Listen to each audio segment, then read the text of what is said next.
যাচ্ছেন বলেন? গোদাগঞ্জ। কোথায় যাচ্ছেন পুজো? কেন? রিয়া সরকার, আপনি কিছু দেখতে পাচ্ছেন? আপনি কিছু বলেন? ও বাবা, পুজো আমাদের চিনি নিয়ে আসছে। ও মাই গড। তো গাইস, তোমরা দেখতেই পেলে যে আজকে আমরা সবাই মিলে কিন্তু বেড়াতে বেরিয়ে পড়েছি। আর কোথায় বেড়াতে যাচ্ছি, কে কে যাচ্ছি, সেসব জানতে হলে কিন্তু তোমাদের আজকে পুরো ব্লগটা দেখতে হবে। তো চলো পুরো ব্লগটা দেখতে থাকো। সেদিন আমাদের বেড়াতে যাওয়ার কোনো প্ল্যানই ছিল না, হঠাৎ করে রাত্রেবেলা প্ল্যান হলো আর সকালবেলা কিন্তু আমরা সবাই মিলে বেরিয়ে পড়লাম। আর আমাদের যে পাড়ার টোটোওয়ালা কাকু ছিল তাকে ফোন করে রাতে বলে দিয়েছিলাম যে কালকে তুমি 11টা নাগাদ আমাদেরকে নিয়ে যাবে।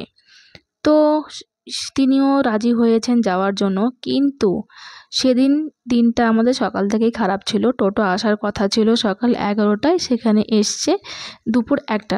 তারপর যাই হোক, এলো তো বটে। তারপর আমরা সবাই মিলে বেরিয়ে পড়লাম। তো সেদিন গেছিলাম আমরা বোদাগঞ্জ বেড়াতে ঠিক নয়, গেছিলাম মেইনলি পুজো দিতে। তো সেদিন ছিল আমাদের অন্বেষার জন্মদিন, তাই ভাবলাম যেহেতু ওর কালকে জন্মদিন আছে, তাই পুজো দেওয়ার থেকে আর তো ভালো কোনো কাজ হতেই পারে না। তাই প্রথমে ভাবলাম যে আমরা সবাই মিলে ওখানে গিয়ে ওর নামে পুজো দেব। তারপর একটা গ্রিন ভিউ রেস্টুরেন্ট আছে মোহিতনগর, সেখানে যাওয়ার প্ল্যান করব, মানে সেখানে গিয়ে। তো যেমন ভাবা তেমন কাজ, সব কিছু কিন্তু প্ল্যান অনুযায়ী হলো। প্রথমে আমরা সেখানে গিয়ে মন্দিরে পুজো দিলাম। আর পুজো দেবো বলে কিন্তু আমরা সবাই নিরামিষ খেয়ে বাড়ি থেকে গেছি, না খেয়ে যাইনি, যেহেতু না খেয়ে এতক্ষণ থাকতে পারবো না, আর সবই তো বাচ্চা পার্টি, তাই সবাই মিলে নিরামিষ ভাত খেয়ে গেছিলাম। আর এই যে দাঁত ফোকলা বাচ্চাটাকে দেখতে পাচ্ছ, এই হচ্ছে আমাদের তানিশ বাবু, মানে আমার ছোটদির ছেলে। বাবা, ও রাত্রেবেলা ফোন করে বলছে, মানি আমি কিন্তু বেড়াতে যাবই, আমাকে কিন্তু নিতেই হবে। আমি বললাম তুই এতক্ষণ থাকতে পারবি? বলে হ্যাঁ হ্যাঁ, আমি ঠিক সারভাইভ করে নেব। কিন্তু বেচারা লাস্ট পর্যন্ত সারভাইভ করতে পারেনি। আমাদের পুজো দিতে দিতে অনেকটাই দেরি হয়ে গেছিলো বলে বেচারা কিন্তু খিদে একদম লুটিয়ে। আর হ্যাঁ, এত কথা বলতে বলতে তো আসল কথাই বলা হলো না। সেদিন আমরা কারা কারা গেছিলাম বেড়াতে। সেদিন গেছিলাম আমি, প্রিয়া, রিয়া, ছোটদি, অন্বেষা, পুচু আর তানিশ। আমরা কিন্তু সবই মহিলা মানুষ, তার মধ্যে মাত্র একজন পুরুষ মানুষ ছিলেন, আর সেটা হলো তানিশ। তো এখানে আমি অন্বেষাকে জিজ্ঞেস করছিলাম যে বাবু, আজকে তো তোর জন্মদিন, তো আমরা এই যে বেড়াতে এলাম, এই প্ল্যানটা কেমন হলো? বলছে মানি এটাই আমার কাছে ভালো লাগছে, জন্মদিনের দিনে এভাবে প্রতি বছর পুজো দিতে আসবো, বেড়ানো হবে, পুজো দেওয়া হয়ে যাবে। আমি বললাম ঠিক আছে, প্রতি বছর আমি কলকাতা থেকে চলে আসবো তোর জন্মদিনে, যেখানেই থাকি না কেন উপস্থিত থাকবো। আসলে কি বলো তো, মাঝে মাঝে বেড়াতে যেতে হয়, কোনো প্ল্যান করলে বেড়াতে যাওয়া হয় না, উইদাউট প্ল্যানেই কিন্তু বেড়াতে যেতে হয়। যেরকম আমরা সেদিন বেরিয়ে পড়লাম কোনো প্ল্যান ছাড়াই সব মেয়েরা মিলে। এখন থেকে আমরা ডিসাইড করেছি সব মেয়েরা মিলেই কিন্তু বেড়াতে যাব, কোনো পুরুষ মানুষের কোনো অ্যালাউ নেই। কে বলেছে মেয়েরা সব পারে না? মেয়েরা সব পারে, কিসের এত ভয়? কোনো ভয় নেই। এরপর ভাবছি আমরা সব মেয়েরা। তো এখানে আমরা ব্রাহ্মী দেবীর মন্দিরে পৌঁছে গেছি। তার পৌঁছে এখান থেকে নিয়েছিলাম দোকান থেকে কিছু ফুল আর ওই মিষ্টি, সন্দেশ, তারপর হচ্ছে ধূপকাঠি, এইসব দিয়ে তারপরে পুজো দিলাম। তো এখানে যাওয়ার মন্দিরে ঢোকার আগে একটু ঘন্টা বাজিয়ে নিলাম। আর হ্যাঁ, আমি জিন্স টপ পরে গেছি বলে তোমরা আবার কেউ কিন্তু নেগেটিভ কমেন্ট করো না। দেখো, আমি এরকম কিছুতে বিশ্বাসী নই যে তার পোশাকেই নাকি তার চরিত্রের পরিচয়। কোনো পোশাকই খারাপ নয়, ভক্তি আসে আসলে মন থেকে। তোমার যদি মন থেকে শ্রদ্ধা না আসে, তুমি যতই শাড়ি পরে মাথায় ঘোমটা দিয়ে যাও না কেন, তোমার কিন্তু সেই পুজো মা গ্রহণ করবে না। মনের, মানে কি বলবো, মনের ভক্তি হলো আসল ভক্তি। তো আমরা মন্দির চত্বরে প্রবেশ করে ভালোভাবে হাত পা ধুয়ে তারপরে কিন্তু গেছিলাম পুজো দিতে। আর এখন দেখছি জানো, আগে কিন্তু মন্দিরের ভেতরে যে মায়ের মূর্তিটা রয়েছে সেখানে কিন্তু ভিডিও করা একদম অ্যালাউ ছিল না, কিন্তু আমি সেদিন ভিডিও করলাম, কেউ কিছু কোনো অবজেকশনই জানালো না। আর এখন লেখাও নেই যে এখানে ভিডিওগ্রাফি করা যাবে না বা কিছু। তারপর দেখো, এখানে এসেছিলাম পদ্ম দেখতে, কি সুন্দর পদ্ম চাষ করেছে এখানটায়। আমি এর আগে যখন গেছিলাম তখন ছিল না। আর এখানে আমার মেয়েকে দেখো, ও হচ্ছে পা ধোবে, ওটার ভেতরে ঢুকেই নাকি পা ধুচ্ছে। সেদিন আমার এই ছোট্ট মেয়েটা কিন্তু ভীষণ ভয় পেয়ে গেছিল। তার কারণ হচ্ছে ও যখন মানে পুজো দিয়ে প্রসাদটা নিয়ে ওই চেয়ারগুলোতে বসেছিল, তখন কোত্থেকে যেন দুটো বানর এসে ওকে মানে মানে ওর গায়ে ঝাঁপ দিয়ে পড়েছে।